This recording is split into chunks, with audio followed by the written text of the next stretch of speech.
the system is designed to make you feel like you're a victim. I just did a documentary, and one of the interviews was about this. It's called Kevin Trudeau Classified, where this investigative reporter was asking me about my involvement in the Brotherhood, and I decided to reveal a lot of stuff about the control mechanisms that are being used behind the scenes by the privileged elite and those people in secret societies and things. And one of the things was, if I can get you to feel like you're a victim, you become helpless and hopeless. You have a feeling of hopelessness.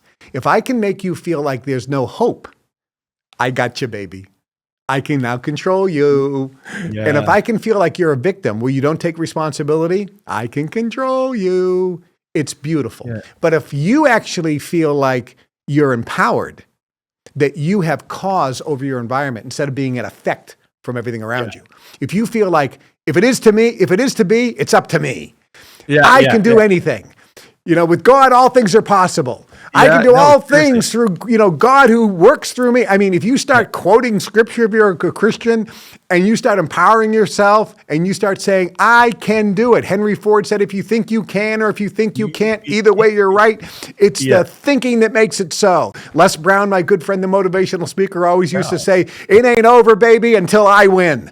Right? Yeah, I love it. Or Winston Churchill, his famous speech, never, never, never, never, never quit.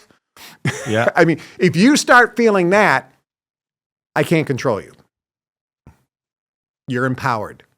Okay. So let's go deep here. I love this, because how many times do people go to a certain person's conference where they get tapped on the ass a little bit? I'm not a fan of it. Tapped on the ass, make you try to feel good for 3 days, for 24 hours in freezing cold.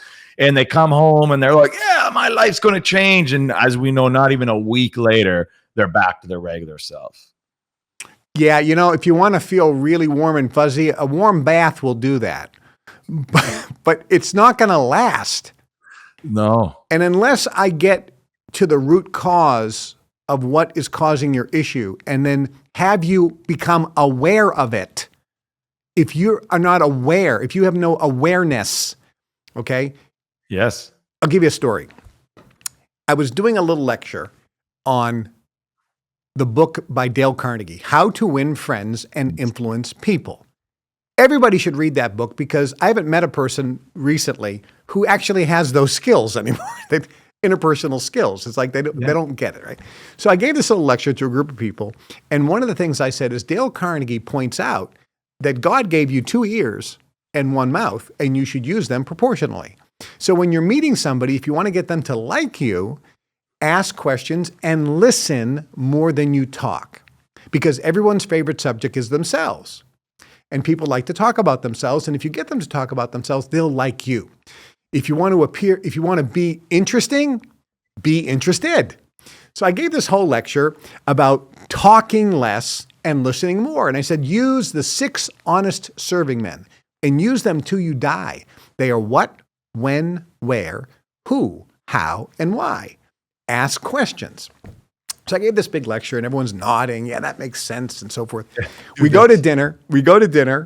I'm sitting at the dinner, and the table next to me, there's a guy over there, and I hear him talking. He's kind of a loud voice. And I hear him talking, and I hear him talking, and I hear him talking, and I'm eating my steak, and he never stopped talking. He never stopped talking the entire night. It was like he had one long run-on sentence. I'm like, how did he even eat his food? And I'm looking over, and there's nothing touched on his plate because he's talking. Everyone else is eating dessert. He still got a steak.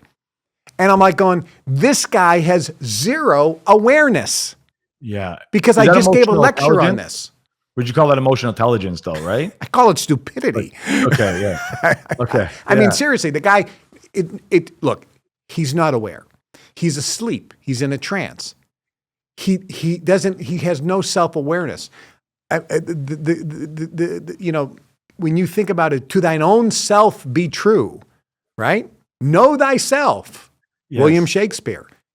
It's so true.